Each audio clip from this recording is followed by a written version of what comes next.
முருகனே துணை. அனைவருக்கும் இனிய வணக்கம். ஆன்மீகம் ஸ்டார்ட்ஸ் உங்களை அன்புடன் வரவேற்கிறது. பதிவு கந்தசஷ்டி விரதம் நாளை ஆரம்பம். என்னவென்று பார்க்கலாம். கந்தசஷ்டி விழாவிற்காக காப்பு கட்டுபவர்கள் காலை சூரிய உதயத்திற்கு முன்பாக காப்பு கட்டிக்கொண்டு விரதத்தை துவக்கிவிட வேண்டும். முருகப்பெருமானுக்குரிய விரதங்களில் மிக சிறந்த விரதம் கந்தசஷ்டி விரதம் ஆகும்.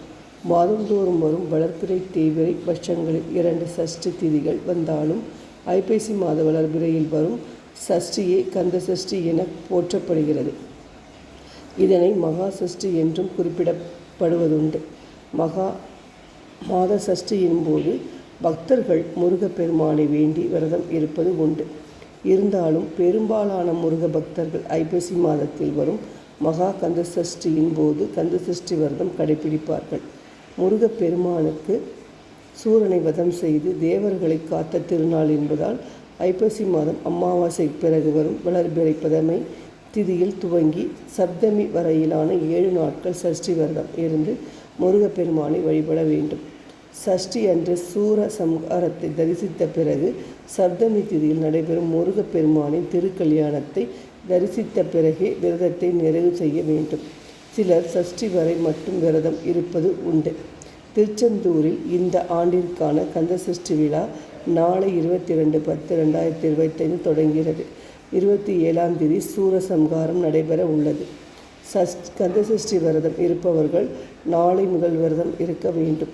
அதிகாலையில் எழுந்து குளித்துவிட்டு விரதத்தை துவங்கிவிட வேண்டும். காப்பு கட்டுபவர்கள் காலை சூரிய உதயத்திற்கு முன்பாக காப்பு கட்டி கொண்டு விரதத்தை துவங்கிவிட வேண்டும். வரும் 28 தேதி வரை விரதம் அனுஷ்டிக்க வேண்டும். மகா கந்தசஷ்டி விரதத்தில் மிளகு விரதம், இளநீர் விரதம் என பல வகைகள் உண்டு. இது 7 நாட்கள் மட்டும் கடைபிடிக்கப்படும் விரதம் ஆகும். இன்னும் தீவிரமான முருக பக்தர்கள் பக்தியின் காரணமாகவும் முருகனிடம் தாங்கள் முன்வைத்த வேண்டுதல் நிச்சயம் நிறைவேற வேண்டும் என்பதற்காகவும் 48 நாட்கள் எனப்படும் ஒரு மண்டலத்திற்கு கந்தசஷ்டி விரதத்தை கடைபிடிப்பார்கள்.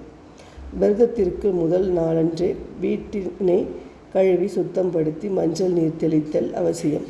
விரத நாளன்று அதிகாலையில் துயிலெழுது நீராடி தூய்மையான ஆடைகளை அணிந்து காலையிலும் மாலையிலும் வீட்டில் முருகனுக்கு பூஜை செய்ய வேண்டும். விரதம் இருப்பவர்கள் பகலில் தூங்கக்கூடாது.